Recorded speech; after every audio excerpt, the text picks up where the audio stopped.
Roma Irama adalah waliyun min auliyaillahi ta'ala. Roma Irama adalah waliyun min auliyaillahi ta'ala. Coba kita lihat, umurnya sudah 80 tahunan. Tapi ketika mendengar tentang tesis saya, dia ingin menelusuri, dia ingin meneliti. Kemudian sekarang ketika hawa nafsu dan cinta dunia berkumpul, wah ini bahaya. Makanya dikatakan akhir ma yunza liwali hubur riasa. Terakhir yang dicabut sebelum seseorang itu jadi wali Allah, hubur riasa, cinta penghormatan. Karena dihormati orang itu nikmat. Dihormati orang itu nikmat, dipuji orang itu nikmat. Ketika seseorang itu masih merasa nikmat ketika dipuji orang, maka dia belum menjadi wali Allah. Ketika sudah habis itu, barulah diangkat jadi wali. Akhir ma yunza liwali, terakhir yang dicabut sebelum seseorang itu menjadi wali adalah hubur riasah, cinta di depan, cinta untuk dipuji, cinta untuk disanjung oleh seseorang. Makanya sifatnya wali itu, tandanya wali itu ada tiga. Tandanya wali itu ada tiga. Yang pertama adalah syughululillah, semua kerjaannya itu untuk Allah. Firaruhu ilallah, larinya hanya kepada Allah. Punya masalah apapun larinya kepada Allah. Wahammuhu Allah, dan semua yang ada di pikirannya itu Allah. Tiga ini. Pekerjaannya dengan Allah, sibuk dengan Allah. Yang kedua, kalau ada masalah larinya kepada Allah, enggak lari kepada manusia. Yang ketiga, hammuhu, apa yang ada dalam pikirannya hanyalah Allah. Makanya Al-Habib Abdullah bin Al-Haddad ketika ditanya guru beliau Al-Habib Umar bin Abdurrahman Al-Attas, ditanya bahasanya bagaimana kau temukan gurumu? Bagaimana kau temukan gurumu? Al-Habib Umar bin Abdurrahman Al-Attas, kata Habib Abdullah bin Al-Haddad, galbun warab, hati yang dipenuhi oleh Tuhannya. Di hatinya nggak ada isi lain kecuali Allah, Allah, Allah, Allah. Itulah tanda daripada waliullah. Sampai dikatakan juga Al-Habib Abdullah Al-Idrus, beliau mengatakan bahasanya agwa arkanul wusul ilallah mukhalafatun nafs. Pondasi utama ketika seseorang itu ingin sampai kepada Allah Subhanahu wa taala, mukhalafatun nafsi, melawan daripada hawa nafsunya. Dan juga dikatakan arfa'u darajat indallah, kedudukan yang sangat tinggi di sisi Allah, mukhalafatun nafsi, yaitu melawan daripada hawa nafsu. Naam. Makanya Al-Habib Abdullah Idrus yang terkenal dengan sebutan Sultanul Mala, putra beliau Al-Habib Abu Bakar Al-Adni, beliau Habib Abdullah Idrus yang terkenal begitu aulia yang sangat tinggi di sisi Allah Subhanahu wa taala.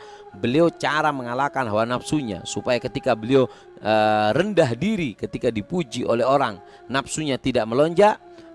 Diriwayatkan bahwasanya Al-Habib Abdullah Al-Idrus beliau tidur di tempat sampah selama 3 tahun. 3 tahun tidur di tempat sampah. Untuk apa? Gahrun nafas, untuk mematikan daripada hawa nafsunya supaya dia tidak terbang ketika dipuji oleh orang, dibilang wali, dibilang orang soleh, sehingga beliau mau mematikan hawa nafsunya. Makanya orang soleh itu dikatakan di antara sifatnya orang soleh, dzima lahu syahwah illa lidzikrillah, mereka tidak memiliki keinginan nafsu apapun melainkan untuk mendekatkan diri kepada Allah dan dekat dengan Allah Subhanahu wa taala. Iya guys, alhamdulillah konten kita kali ini seneng banget gue.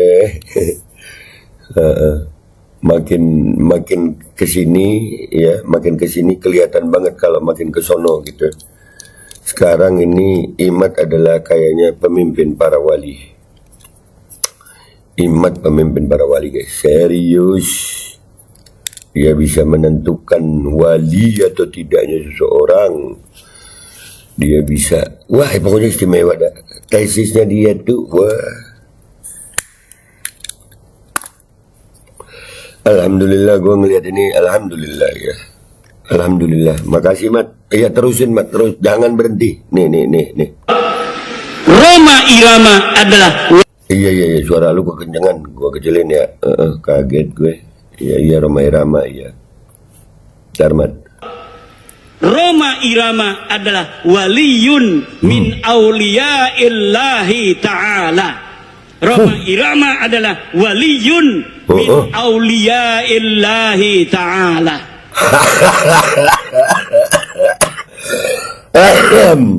Iya Mat, iya Mat, Roma Irama wali ya dah. Dia istimewa guys, ya, baguslah terusin, jangan berhenti Mat, tolong jangan berhenti, jangan tobat dah ya kalau bisa begini terus dah. Jangan, ya Rob mentokin ya Allah, mentokin tunjukin nama dunia nih orang, masya Allah. Waliyun diulangin ya 2 kali ya, Roma Irama waliyun min auliya ta'ala. Guys, lu kalau ketemu Roma Irama lu hati-hati, waliyun min auliya illah ta'ala.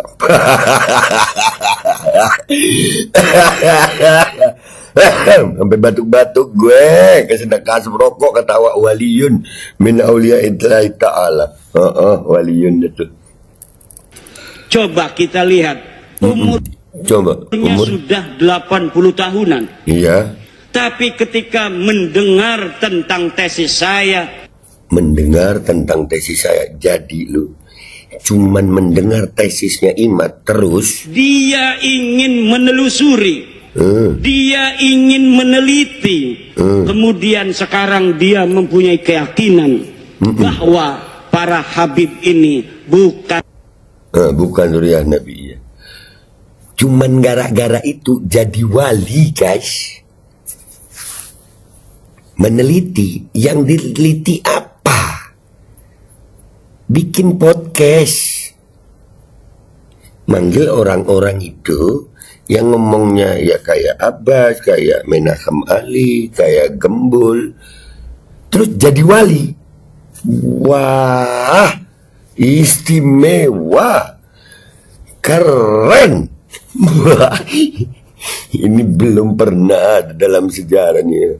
Terusin Mat, terusin, jangan berhenti lu begini ya, beneran. Nggak ada yang lebih kocak dari Imat kayaknya.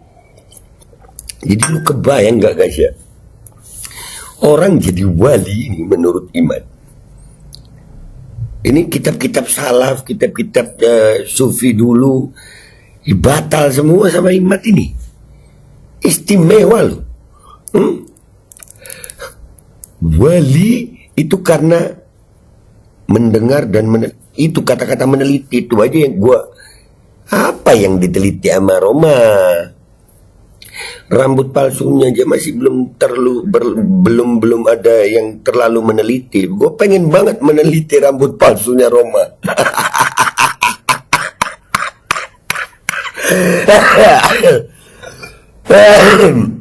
Astagfirullahaladzim. Ya Allah, begini amat ya. Iya, tapi bagus. Gua suka dengan adanya ini, alhamdulillah. Ya, makin terlihat jelas gitu bagaimana kualitas mereka sampai ke walian anjir. Ya dah, ayo kita. Ngaku-ngaku cucu Nabi. Mana kitabnya? Mana hasil tes DNA-nya? Ono. Kita belaka, sejarah helaka, tes DNA-nya melenceng ning dinding. Tes DNA-nya melenceng nang dinding. Ada di Indonesia, Bu.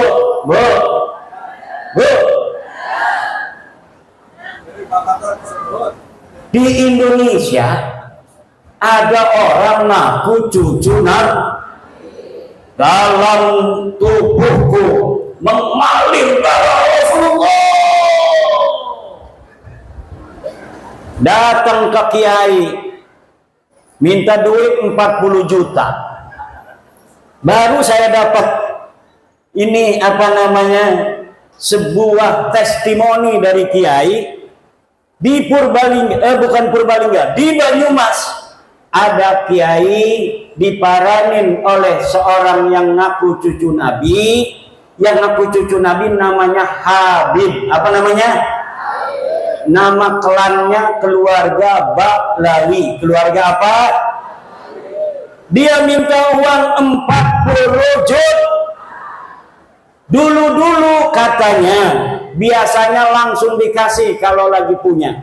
Kalaupun tidak punya uang, maka akan dicarikan uangnya untuk Habib, orang yang ngaku cucu Nabi, dengan harapan mendapatkan barokah dan syafaat dari baginda Nabi. Tapi kiai ini sudah dengar, ada di Banten namanya Imaduddin Usman, sudah meneliti bahwa para habib-habib yang ada di Indonesia yang ngaku cucu Nabi ini ternyata bukan keturunan Nabi.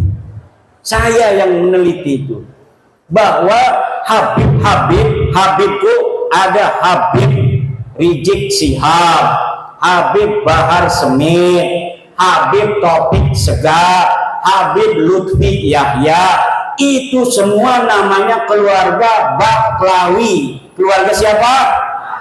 Saya sudah teliti seteliti-telitinya berdasarkan kitab-kitab nasab, kitab-kitab sejarah, hasil tes DNA, bahwa mereka dengan pasti mustahil sebagai keturunan baginda Nabi besar Muhammad sallallahu alaihi wasallam.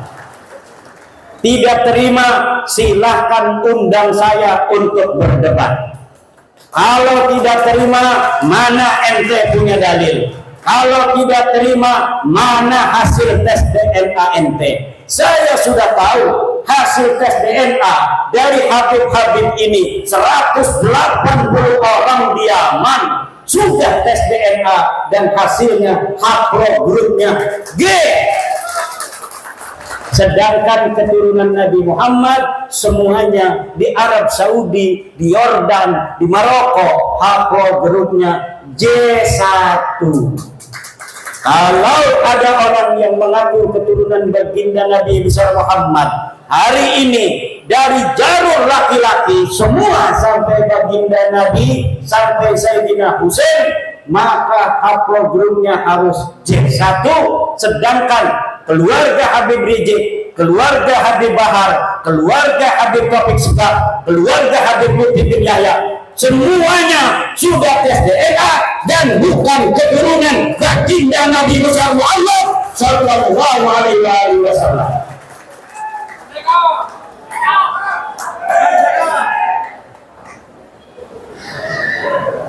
Itu ceritanya. Kembali kepada Kiai Banyumas tadi tuh, karena dia sering mendengarin saya ketika si Habib ini minta uang 40 juta, dia acting pura-pura jaded.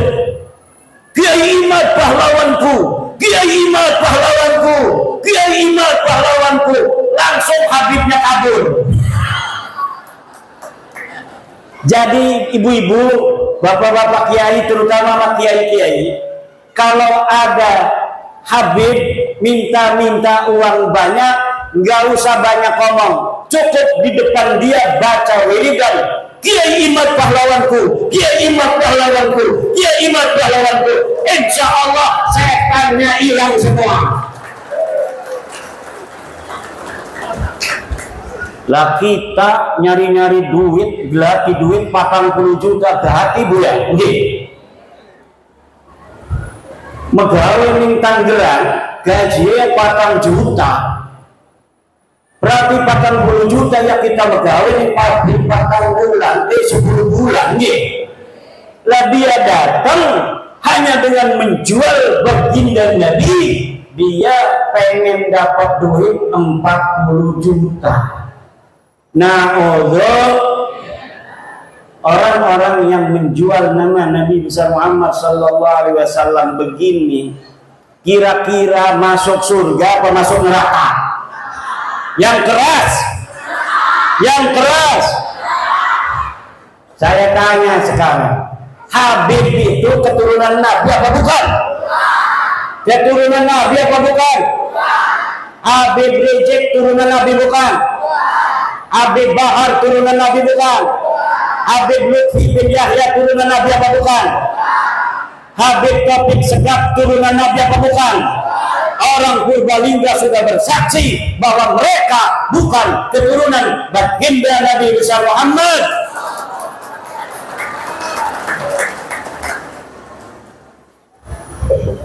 Ibunda Khadijah Al-Kubra akan tersenyum kepada orang-orang Purbalingga.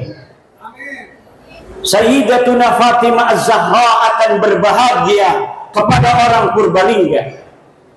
Sayyidina Ali, Sayyidina Husain, Sayyidina Hasan akan tersenyum kepada orang Purbalingga, kepada masyarakat Nusantara yang sudah menyelamatkan nama baik Sayyidatuna Khadijah Al-Kubra, Sayyidatuna Fatimah Az-Zahra, Sayyidina Ali dan baginda Nabi Muhammad sallallahu alaihi wasallam dari orang-orang sekarang yang dia bukan turunan baginda Nabi, tetapi dia mengaku-ngaku keturunan baginda Nabi. Dengan pengakuannya itu dia membuat umat Nabi besar Muhammad sallallahu alaihi wasallam diperas, membuat umat Nabi Muhammad SAW dihina-dina, membuat umat Nabi besar Muhammad SAW berpecah belah.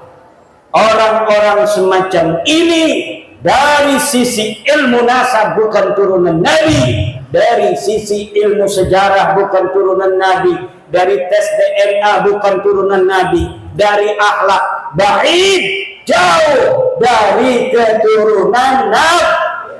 Akhlak Nabi begitu luhur, senyum mengembang setiap ketemu dengan orang lain, menyayangi orang lain. Setiap ketemu orang punya uang, dikasih uangnya oleh baginda Nabi. Lagi bawa begini nih, bawa jas, apa ini namanya nih, jubah, diminta orang karena ada dua, satu, dua. Kalau turunan Nabi itu harus sama dengan Nabi.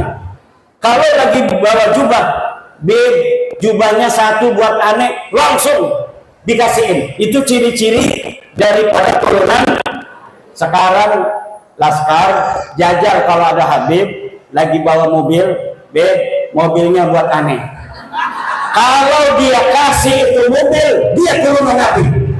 Kalau tidak kasih itu mobil, jangan sampai engkau percaya bahwa dia keturunan baginda Nabi besar Muhammad. Setuju? Ada Habib datang ke Kiai bawa mobil. Beb, bawa apa sini? Mobilnya buat aneh aja. Sebelum diminta, minta dulu. Sebelum dia minta uang, minta dulu apa yang dia bawa. Dia bawa udang-udang begini, pinta. Dia bawa jubah begini, pinta. Wah, berarti keiman nanti kita minta coba kasih nggak? Ya enggak. Aneh kan udah ngomong-ngomong aneh turunan Nabi. Ente punya istri, cerai, nanti aneh kawinin, ente masuk surga. Ada Profesor Manahem Ali berriwayat, ada seorang kiai istrinya cantik jelita. Tahu istrinya satu atau dua saya nggak tahu tuh. Yang jelas dia istrinya cantik. Datang Habib, suruh dicerai istrinya. Kata si Habib, kalau engkau cerai istrimu lalu aku nikahi istrimu, maka engkau akan dapat barokah, dapat syafaat, masuk dalam surga. Na'udzur. Apakah yang modal begitu betul turunan Nabi? Jawab. Apakah orang yang datang ke rumah kiai minta uang 40 juta itu turunan Nabi? Apakah ada orang yang menghina orang lain itu turunan Nabi? Orang yang mulutnya selalu mencaci maki Presiden Indonesia dengan alasan-alasan PKI, alasan antek asing, ijazah palsu. Apakah orang semacam itu pantas jadi cucu Nabi apa tidak? Dia cucu Nabi bukan? Orang yang selalu membuat keonaran, Orang kampung kita suruh demo tiap hari nggak dibayar. Katanya untuk bela agama Islam. Kemudian orang-orang kampung kita meninggalkan pekerjaannya, meninggalkan kegiatannya, suruh demo tiap hari. Dia yang dapat duit, orang-orang kampung kita yang kerjaannya acak-acakan, ekonominya morat-marit, istrinya muring. Tahu muring? Istrinya muring, ngambek, marah-marah karena dia jaga warung ditinggalin. Apa betul? Dia bertani, taninya macul tidak disempurnain.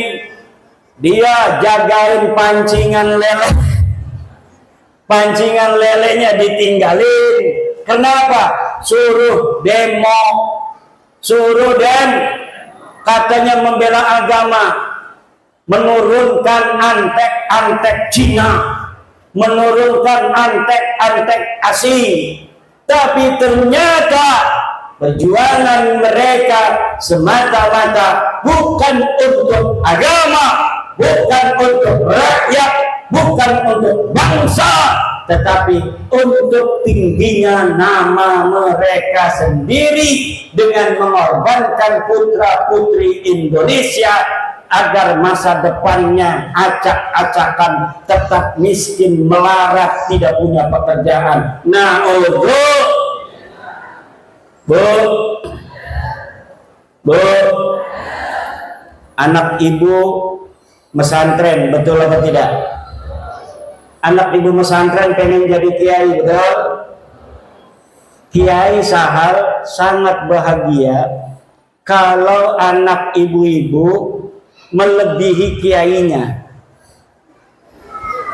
Makanya saya bikin syair, ya Rabbi bil khalil iftah kulla talibina waj'alhum khairan minna wa khairal umami.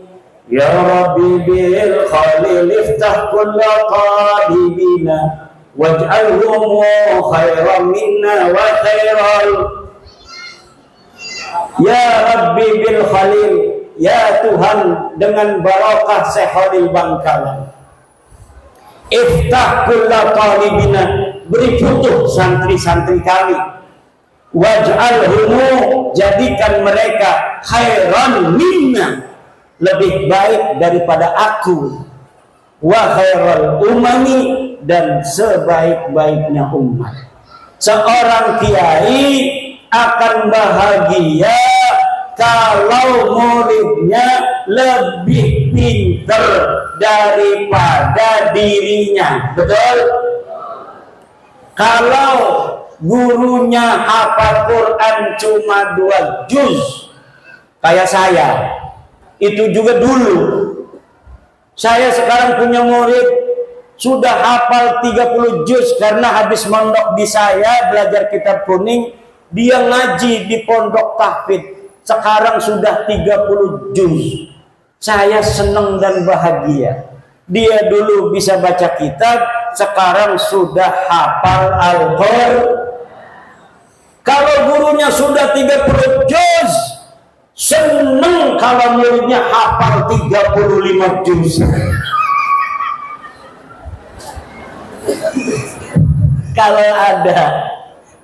Kalau ada lebih dari 30 juz itu senang mungkin gurunya. Tetapi ada seorang atau sebuah kelompok, dia tidak bergelar kiai. Kalau kiai, muridnya jadi kiai senang, betul? Tapi ada Habib punya murid namanya Mukibin. Ini Mukibin tiba-tiba pas udah 2 tahun dia pakai Al-Habib. Wong Banyumas, gua Al-Habib. Lah kira-kira gurunya itu yang seorang Habib marah apa tidak kalau ada murid tiba-tiba pakai gelar Al-Habib? Marah, itu bisa dipukulin, dipersekusi. Kenapa? Karena bagi mereka nasab itu lebih utama daripada ilmu. Sedangkan menurut ajaran Islam, ilmu itu mutlakon lebih mulia daripada nasab. Ilmu itu mutlakon lebih mulia daripada nasab. Takwa adalah kunci daripada kemuliaan. Ukuran daripada kemuliaan adalah takwa. Inna akramakum indallahi, sesungguhnya orang yang paling mulia di antara kalian adalah orang yang paling bertakwa. Itu adalah barometer kemuliaan. Siapa orang paling bertakwa, dialah orang yang paling mulia. Apakah dia anak seorang kiai? Apakah dia anak seorang raden? Apakah dia anak seorang tubagus? Dia seorang petani? Dia seorang penjual cilok? Dia seorang yang miskin? Dia seorang yang kaya? Kalau dia bertakwa, maka dialah orang yang paling mulia. Ini ajaran Islam apa ajaran Habib? Islam. Tapi ajaran Habib, dia ngomong sama santri-santrinya, kalau nanti jadi kiai banyak ilmunya, jangan sampai di hatimu ada perasaan sama dengan Habib. Jadi mereka mempunyai sebuah ajaran, sebuah doktrin kepada murid-muridnya yang bukan dari golongan Habib itu, bahwa orang-orang Jawa, wong Banyumas, wong Purbalingga, wong Brebes, wis kerjakan ndok bae, ora bisa dadi wong mulia. Sirama sampai kapan bae tugasnya ngormati kula. Kok sira duwe anak, anake ngormati anak kula. Kok sira duwe putu, putune ngormati putu kula. Anak kira duwe buyut, buyute ngormati buyut kula. Sampai kiamat tugasnya sira jadi hamba sahaya. Tugasnya kita dan turunan kita jadi raja, jadi wong mulia. Ini ajaran Islam apa ajaran Habib? Ajaran Islam apa ajaran Habib? Ajaran Islam apa ajaran Habib? Ajaran Islam, siapa saja dia, dari siapa dia dilahirkan, tidaklah penting. Tetapi yang penting, bagaimana dia nanti menatap kehidupan. Kalau dia belajar, kemudian pintar, dia bisa jadi presiden di Indonesia, walaupun dia hanya anak petani dari Purbalingga. Walaupun dia hanya anak seorang pedagang kecil di Purbalingga, kalau dia kemudian masuk STPDN, dia bisa menjadi bupati di Purbalingga. Siapapun dia, walaupun dia hanya anak seorang yang mencari limbah pemulung, tapi dia kemudian masuk TNI, dia jadi jenderal, kemudian dia menjadi panglima TNI. Itu adalah ajaran Islam. Dia bisa jadi jenderal, dia bisa menjadi AKBP, dia bisa jadi kolonel, walaupun hanya anak seorang petani yang tidak punya sawah. Petani nyambut tapi abai nyelengi, alhamdulillah duitnya gena sekolah ning akpol, duitnya sekolah ning perwira, akhirnya jadi jenderal. Maka di dalam ajaran Islam dan ajaran Pancasila tidak dinilai dia dari keturunannya, tapi dinilai dari prestasinya. Ini ajaran Islam sesuai dengan ajaran Pancasila. Tapi ajaran yang rasis, Habib-Habib, lamun uang dudu turunan Habib, uang lanang orang bisa ngawin turunan Habib. Kenapa orang bisa? Karena kita mah turunannya Nabi. Jere siapa silaturahmi Nabi? Jere bapak kula. Bapak nila ini jere siapa? Bapak kula ini ya jere bapak tua kula. Bapak tua kamu kata siapa? Kata, tapi saya minta buktinya. Tidak ada bukti. Saya minta dalilnya. Tidak ada dalil. Saya minta tes DNA. Hasil tes DNA-nya haplogrup G. Orang yang bukan hanya mereka bukan keturunan Nabi, tapi juga mereka bukan orang Arab. Leluhur mereka orang Kaukasia, orang Turki yang tidak punya tempat.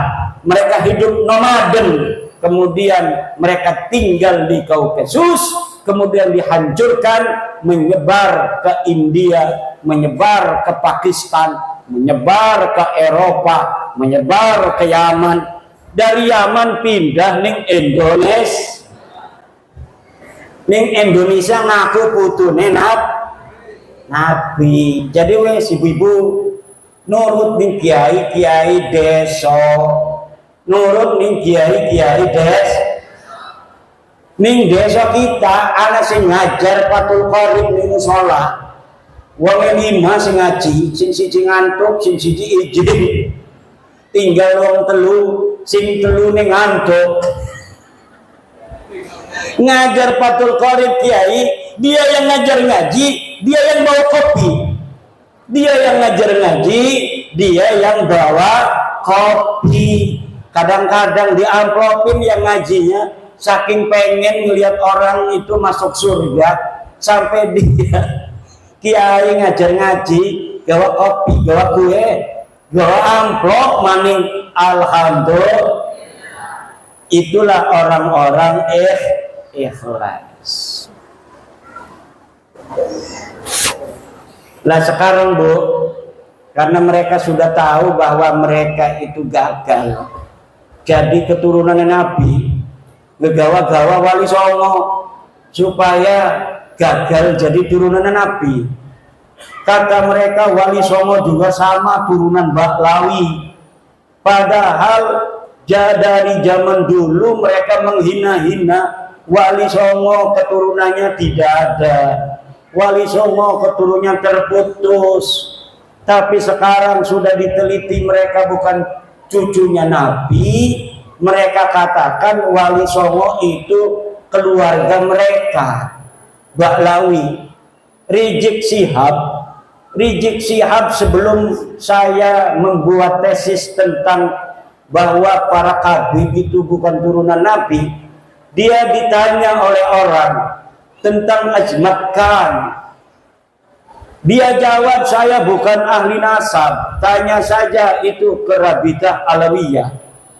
Sekarang dia ketika nasab Habib ini sudah putus, gagal jadi putune Nabi, dia kemana-mana kampanye, ceramah muter-muter mengatakan bahwa Wali Songo Sunan Gunung Jati, anaknya yaitu Sultan Hasanuddin adalah merupakan keturunan dari Baklawi sama dengan Habib-Habib. Iki arane pengen ngegawa Wali Songo rungkat kayak Dewekanani.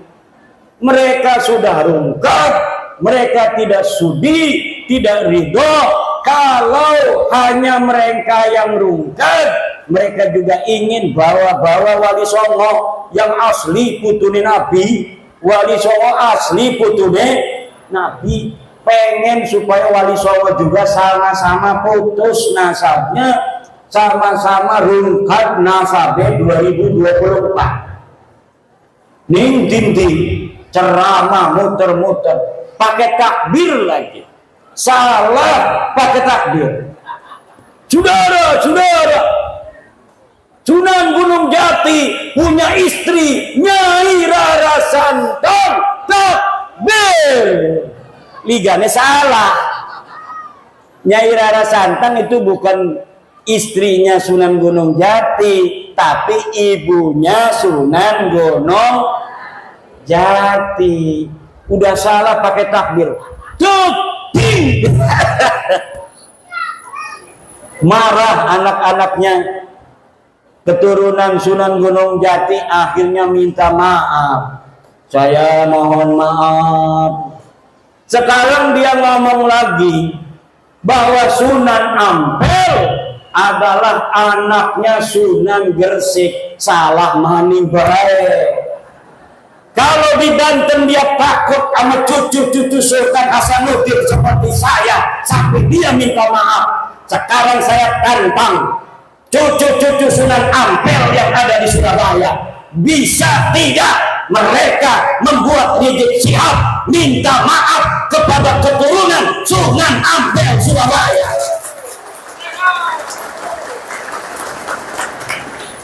Kalau sama Sultan Hasanuddin Sunan Gunung Jati dia sampai minta maaf, sekarang orang Surabaya kalau dia tidak minta maaf atas kesalahannya itu dengan mengatakan Sunan Ampel anaknya Sunan Gresik, padahal Sunan Ampel anak daripada Ibrahim Asmara, maka berarti keturunan Sunan Ampel yang ada di Surabaya tidak dianggap oleh Rizik Syihab seperti turunan Sunan Gunung Jati Syarif Hidayatullah.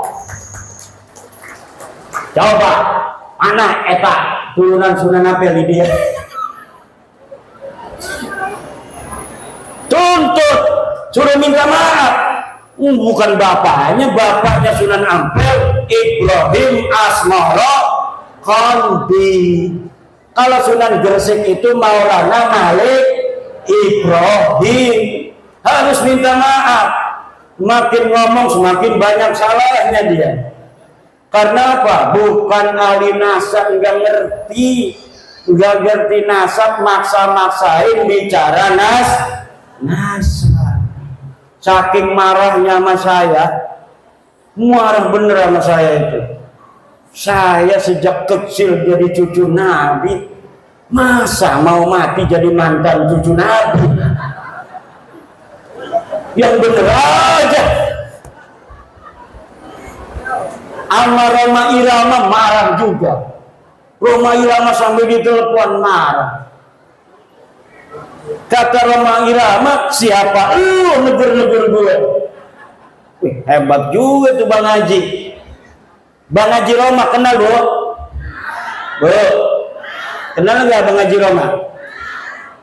Yang nyanyi apa contoh lagunya?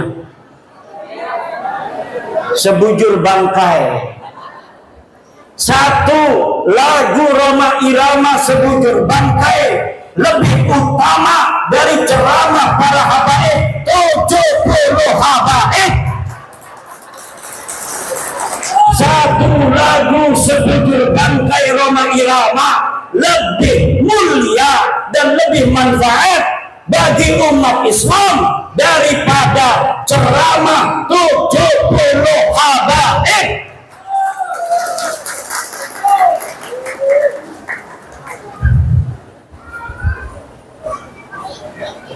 Kenapa lagunya Roma Irama kalau didengerin, kalau lagunya masalah akhirat, kaya-kaya neraka di depan mata, betul? Betul nggak? Kalau lagi nerangin masalah keindahan surga, kaya-kayanya surga ada di depan mata. Kalau lagi menerangkan istri salehah, Masya Allah pengen nambah lagi. Setiap keindahan yang tampak oleh mata. Apa tuh? Nggak hafal saya. Ada kiai yang hafal seluruh lagu-lagu Roma Irama. Namanya Kiai Haji Raden Syarif Rahmat. Itu di rumahnya bukan kitab dia mah, kaset semua. Masya Allah. Padahal hafal Quran, pinter baca kitab kuning, tapi ngefan banget sama Roma Irama sampai dia mengatakan bahwa Roma Irama adalah waliyun min awliyaillahi ta'ala. Roma Irama adalah waliyun min awliyaillahi ta'ala. Coba kita lihat, umurnya sudah 80 tahunan. Tapi ketika mendengar tentang tesis saya, dia ingin menelusuri, dia ingin meneliti, kemudian sekarang dia mempunyai keyakinan bahwa para Habib ini bukan keturunan baginda Nabi besar Muhammad sallallahu alaihi wasallam. Kalau orang siapa saja yang masih ragu-ragu di hatinya, takut kewalat, maka lihat sebelum ayat Aqsal Madinah. Qalu inna tatayyarna bikum la illam tantahu lanarjumannakum wa la yamassannakum minna adzabun alim. Mereka orang berkata, inna tatayyarna bikum, nanti aku kewalat kalau mengikuti agama Islam Nabi Isa. Kata Rasul-Rasul itu, qalu ta'irukum ma'akum, kamu yang akan kewalat kalau kamu tidak ikut Nabi Isa, kalau kamu tidak ikut agama Islam. Pada kalau masalah Habib, lamun ana sing ngomong, kalau ada yang berkata bahwa orang-orang yang membatalkan nasab Ba'lawi dia akan kewalat, maka saya katakan ta'irukum ma'akum, kamu yang akan kewalat karena kamu telah mengakui orang yang bukan keturunan Nabi sebagai keturunan Nabi. Orang yang mengakui, memasukkan bukan keturunan Nabi sebagai keturunan Nabi, dia akan kewalat. Dia telah menyakiti baginda Nabi, dia telah menyakiti ibunda Khadijah Al-Kubra, dia telah menyakiti Sayyidah Fatimah Al-Zahra, dia telah menyakiti Sayyidina Ali karramallahu wajhah. Kenapa? Kenapa kamu yang akan kualat? Karena kamu mengaku durian. Nabi tidak punya dalil. Aku, Imaduddin Utsman, membatalkan nasab kamu dengan dalil-dalil. Ini dalilnya dari kitab nasab. Mulai abad kelima, 6, 7, 8, 9. Tidak ada leluhur kamu disebut, dicatat sebagai keturunan baginda Nabi. Ini kitab sejarahnya. Mulai dari abad keempat, 5, 6, 7, 8, 9. Tidak ada leluhur kamu dicatat dalam sejarah sebagai apapun, baik sebagai ulama maupun sebagai turun Nabi. Tidak ada leluhurmu yang jadi ulama, tidak ada leluhurmu yang jadi wali, tidak ada leluhurmu yang dicatat sebagai turun Nabi. Lalu kamu katakan Ubaidillah sebagai imam. Imam dari mana? Kamu katakan Alwi sebagai muhaddis. Muhaddis dari mana? Tidak ada orang yang mencatat di masanya pada abad ke-5, ke-6, ke-7. Mereka sebagai ulama, mereka sebagai muhaddis, mereka sebagai turun Nabi. Te'aya, pokok nama te'aya. Ngerti itu? Ya kalau sudah tidak ada dalil, premen maning. Imam tolong si husnudon be. Orang bisa doraka kita. Asup ke neraka aing. Lamun geus nyaho sia lain keturunan Nabi, tapi orang masih ngomong sia turun Nabi, aing asup ke neraka. Aing mah embung asup ke neraka eta. Aing mah embung asup ke neraka. Ke neraka kita malah pengen manjing neraka. Bu ibu-ibu pengen manjing neraka. Bu, pengen orang manjing neraka. Ribuatan aja nganggep Ba'lawi turun Nabi maning ya. Lamun masih nganggep turun Nabi manjing neraka. Ada kiai protes sama saya. Imad, kenapa pernah mengatakan walaupun ulama-ulama di dunia memfatwakan karena suatu hal Ba'lawi sebagai cucu Nabi, saya tidak akan terima. Saya pernah ngomong begitu, betul. Tapi Pak, lihat kata-kata saya dengar kata-kata saya, ada kalimat karena suatu hal. Kalau ulama-ulama sedunia berfatwa, memfatwakan karena suatu hal, Ba'lawi sebagai cucu Nabi, saya tidak akan terima. Itu kalau dia berfatwanya tidak pakai dalil.